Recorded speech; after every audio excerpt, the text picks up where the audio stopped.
Hey everybody, Adam here with Hometown Acres. Welcome back. Today we are going off-grid, kind of. And it's a little bit out of my wheelhouse, so we're going to call in the expert.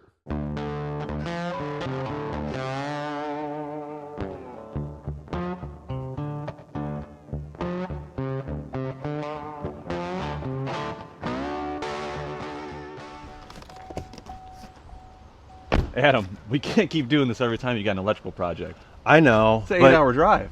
But you got to understand, like from my perspective, it's just like way easier to have you come here and do it.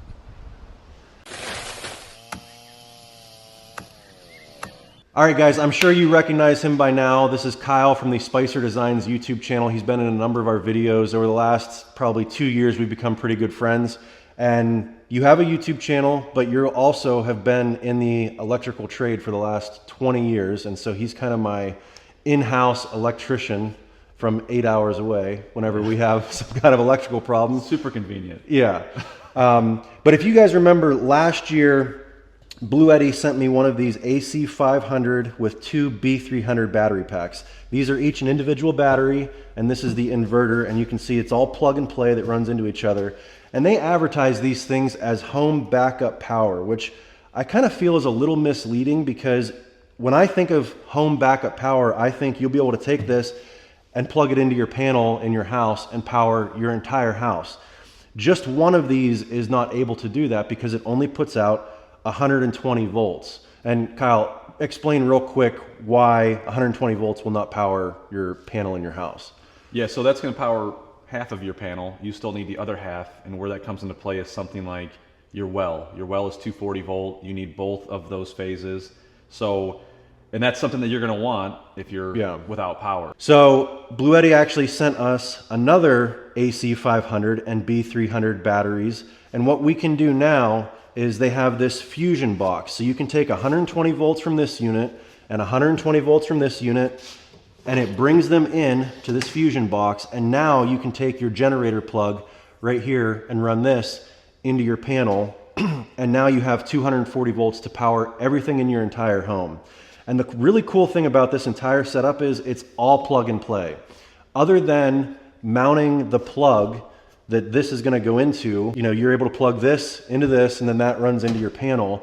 Other than that, you don't really need an electrician to do anything, just installing the plug. And then after that, everything is plug and play. I know I've said that like 6 times now. But did you mention that it was plug and play? But the nice thing about this, being that it uses a standard generator plug, is that you have the option to alternate if you wanted to use your gas generator still, or you could use your battery system. And a lot of people already have those backup generator plugs installed on their homes, so there's really no additional wiring needed. It's just a matter of plugging this into that generator plug instead of your gas generator.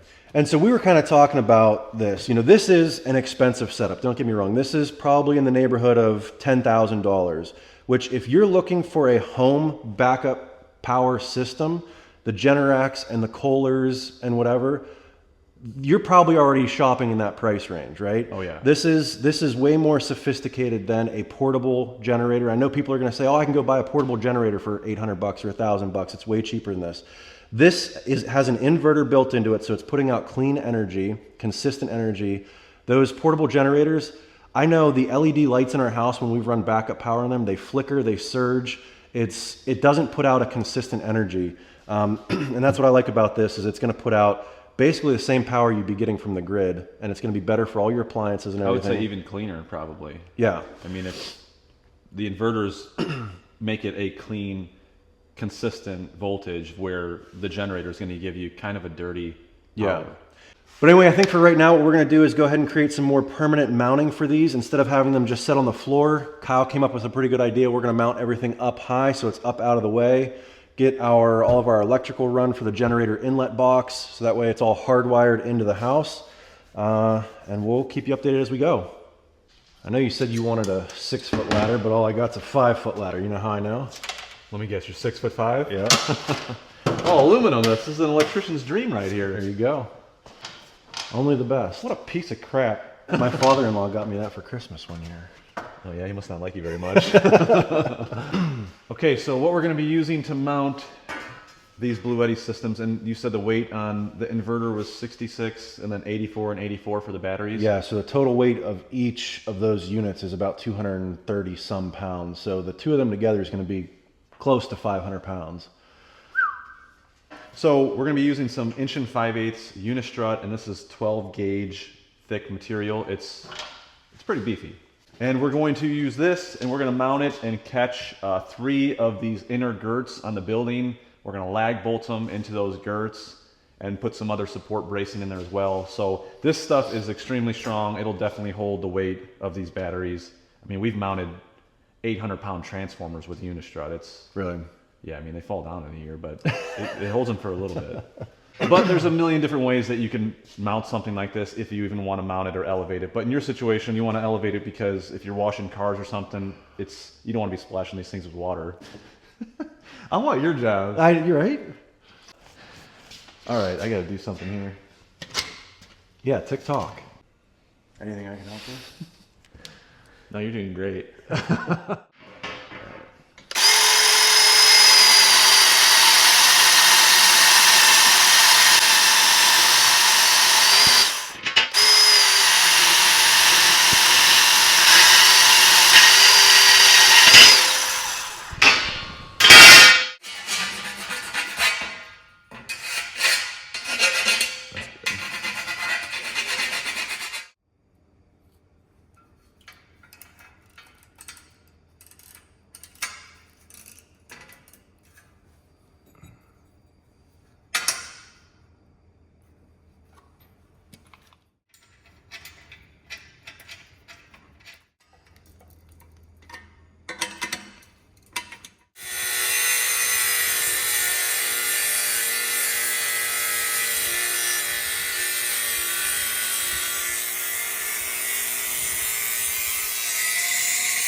People, let me tell you about my best friend.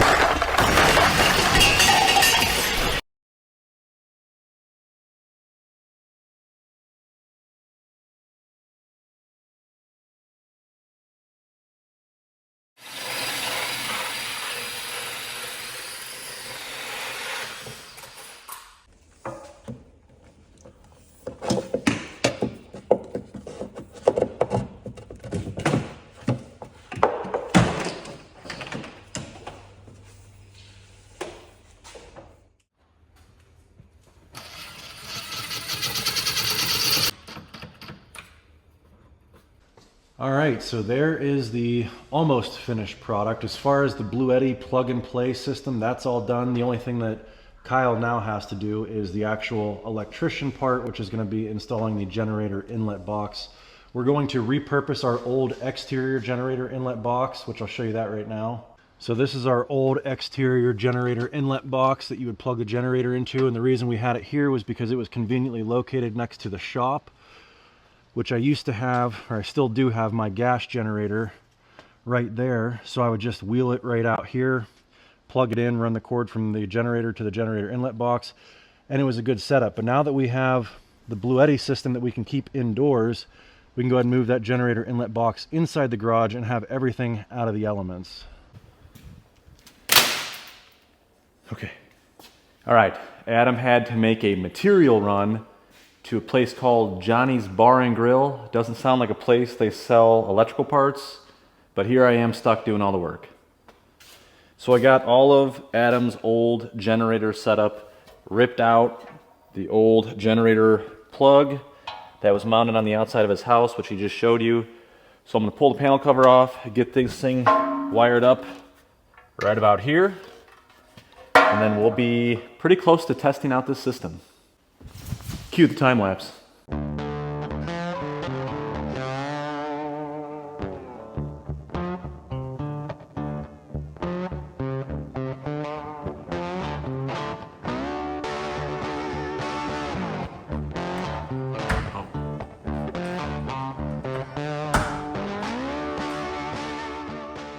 right, so here's what the finished product looks like. Everything looks very neat and tidy. Kyle, give us a quick rundown of this system and how it's going to operate. Okay, so we have our two AC500s right here. Each one of these is going to output 120 volts.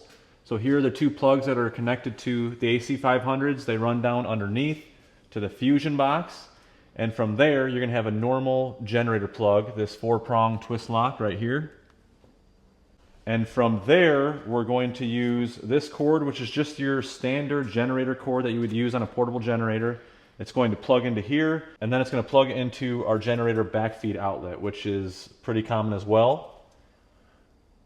So I mentioned earlier that the only thing from an electrician standpoint that you had to do was the generator inlet box, and I was mistaken. There was one other thing you had to do inside the panel as well. I had to wire that to a 30 amp 2-pole breaker and install this interlock kit. You can buy these interlock kits online. They're pretty cheap. I think it was like 77 bucks or something. Yeah. But this basically will not allow you to turn on the generator feed without shutting off your main breaker, which keeps you from backfeeding back to your utility. So if the power goes out, you would slide your main breaker off, which then you could slide this. We could slide this up and then allow us to turn this breaker on, and so we could then be fed from either your portable generator or your Bluetti battery system. It basically mechanically prohibits you from having your generator standby power and the grid power on at the same time.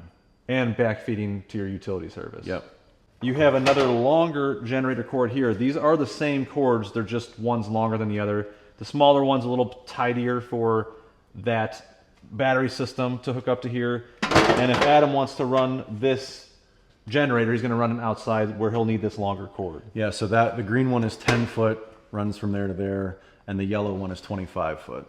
All right, so real quick, I want to show you how easy this system is to set up. So let's say that the power has gone out right now. Doug just hit the telephone pole. So the first thing we're going to do is go ahead and plug in our generator cord into the fusion box and twist lock. And then we're going to take our generator cord and plug it into our generator inlet box. There you go. There we go. Okay. Then we're going to go ahead and turn our units on. So press and hold the power button. Press and hold the power button.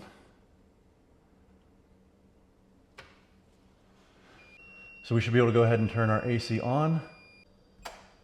Okay, that AC is on, and then we'll come over to this one. No, you don't need to. Oh, that's right, because we have the communication cable from this one to this one. This one is set up as the master. One is set up as the slave. So once you have the communication cable between the two, this one then talks to this one. So now we are all set up to go ahead and kill our main power in the event of a power outage. And then we're going to go ahead and slide our interlock kit up, which then allows us to slide our standby power breaker on. And we are on backup power now. You can hear the fridges and the freezers kicking back on. So right now we are running the entire house off of backup power. Let's see how many watts we are currently pulling. So that one is pulling 1596 watts, and this one is pulling 820 watts. Out of those two battery packs. And they wouldn't be equal unless both phases were perfectly balanced, which is very unlikely. Yeah, so like normal. you were saying, that would be A phase on the right side of the panel. This would be B phase on the left side of the panel. Oh, vice versa. Yeah. You usually consider, A phase and B phase. But it's a split phase system. Kyle, I'm not an electrician. I don't know It's a these split things. phase system. And you don't hear a generator. That is pretty cool. That's awesome. So I mentioned at the beginning of this video that we were going off-grid, kind of, and what I meant by that is Bluetti also sent us 2 solar panels that are portable, and they are 420 watts each. So that's 840 watts of solar power, which is not enough to be completely self-sufficient and off-grid, but it is enough to recharge these batteries. So when I say off-grid, kind of, how I envision using this system is to possibly, I mean, they say each one of these batteries will be 4 days worth of home backup power. So we could potentially live off of these batteries for 4 days, plug in the solar panels to recharge them, go back on grid for our power needs until the sun recharges these batteries, and then go back off grid again. Yeah. So you could, I mean, let's say you could do 4 days on and then it would take 4 days to recharge them, which I think they would recharge faster than that. But you could do 4 days on, 4 days off. If it's sunny. If it's, yeah, maybe not in the dead of winter, but in the Yeah. summertime, I think that would be completely reasonable to expect that. So in the summertime, you know, when everybody's got their air conditioning running, you could be 4 days on, 4 days off and cut your electric bill in half in Yeah. the summertime. It's possible. So another benefit to a system like this is the fact that it is completely noiseless, right? We were talking to neighbor Doug about this, and he said the number one reason he would want something like this is because the neighborhood that his mother lives in is an HOA, and they're not allowed to install any kind of Generac or Kohler backup home system. Even a portable generator like this, you're not allowed. So there's no other option to have home backup power except for a battery system or a solar system. So I thought that was something interesting to note. The other thing we were talking about was maintenance. And I mean, you used to install and service Yeah. Kohlers and Generacs. And So as far as a whole house gas generator system like a Generac or a Kohler, those have to be serviced annually. And the company that I used to work for, we charge $310 a year, which sounds like a lot. It's definitely more than just the oil change and air filter change. We do a whole big inspection on that thing. But along with that cost annually, you also have the cost of just exercising once a week. That thing's running for 15 to 20 minutes once a week. So you're using gas, natural gas or propane. you said you would actually notice that on your monthly bill, right? It's pretty small, but I mean, it's Could there. be what, I 10, mean, 10 to 15 bucks a month maybe? yeah, it could be. The other great thing about this battery system versus the gas generator is if you live in a cold weather climate like where you're at right now, Yeah.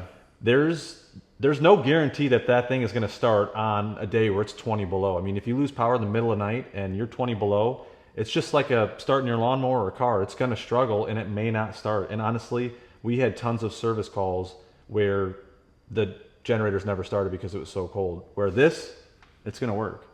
So these actually have a built-in heater in them. So if you were storing them in a non-heated shop, now we don't have to worry about that in here because this shop is heated. But that's the other great thing about these is that you can run them inside. You don't have to pull them outside to run them. So there's no noise, there's no exhaust fumes. No maintenance No fees. maintenance. And the other thing is there's no 12-volt car battery to start it like this one here. It's got a little battery on there. And I know you only run this thing probably once every 2 years. You should test it more than that and run it more than that and probably keep a trickle charger on that battery. But every time I've gone to go start that, the battery's dead and I've got to pull start it. And I know for a fact that my wife, Lana, would not be able to pull start this 10,000 watt portable generator. So this is going to be a much easier system to come out here, plug the cord in, hit the interlock switches, and turn the batteries on, and you've got power. It's something that anybody could do. I mean, she might need a step stool to reach this, but other than that, 6'5", I mean. Now I am going to be doing some further testing with this system, including the solar panels. I want to put to the test to see if we can actually get 4 days worth of home backup battery power out of those 4 B300S units. So we're going to do a full discharge test. And then I also want to see what the difference would be without solar hooked up to those panels versus with solar, and see if we go from 4 days to maybe 6 days with the panels continuing to charge while we are running power to the house. I didn't really think about that part, but yeah, I wonder how much it would stretch it out. Yeah, if you go from 4 days to 6 days. A lot of people have an issue with the cost of these kind of systems, but honestly, they're right there with a standby system. I mean, Yeah. if you get a Kohler or a Generac, you're looking at 10 to 12 grand installed and the unit, where probably pretty similar with this. Now, as you notice, we still did not get rid of our portable generator, and the thought there is even though we have the solar panels, if it's ever in the middle of winter and we go through 4 days with no power, we can still use this to recharge the batteries. And I know that kind of sounds like, you know, hooking up a generator in the trunk of your Tesla, right? Which would be stupid. But with these, it actually kind of makes sense because you can run completely quiet and silent for 4 days and then hook up your portable generator and recharge both of these batteries in 8 to 10 hours. That's another test I want to run, is to see how much time it takes to completely recharge these systems. But then you've only run your generator for 10 hours instead of 4 days. So I think that's just another benefit to keeping the gas generator. And even if you get something like this, I probably wouldn't get rid of the gas generator. It's an extra insurance policy. Oh yeah. Okay. And another good point, I know we keep going on with this, but another good point between a gas, whether it's a standby system or a portable generator versus this battery, is these batteries are only going to use what you're demanding. Where with a gas generator, it's constantly running and generating electricity whether you're using it or not. So this is a more efficient setup, really. Yeah, if you're only running lights in the house that pull 500 watts, this is putting out 500 watts. This is a 10,000 watt generator, and you can run it on eco mode where it might tune down to 4,000 watts or 5,000 watts, but you're still wasting energy by running this. So I like that. That's a good point too. Anyway, guys, I think that about wraps up our new semi-off-grid Bluetti AC500 solar backup system. That's a mouthful. I hope you guys enjoyed this one. If you did, I will leave a link in the description below. Give us a big thumbs up, click that subscribe button, and we'll catch you on the next one. Thanks for watching. And just before I do leave and go back, I wouldn't recommend standing underneath this because there's a very good chance it's going to fall down. Kyle, I can't do that. Oh yeah, I forgot you're 6'5". 6'5".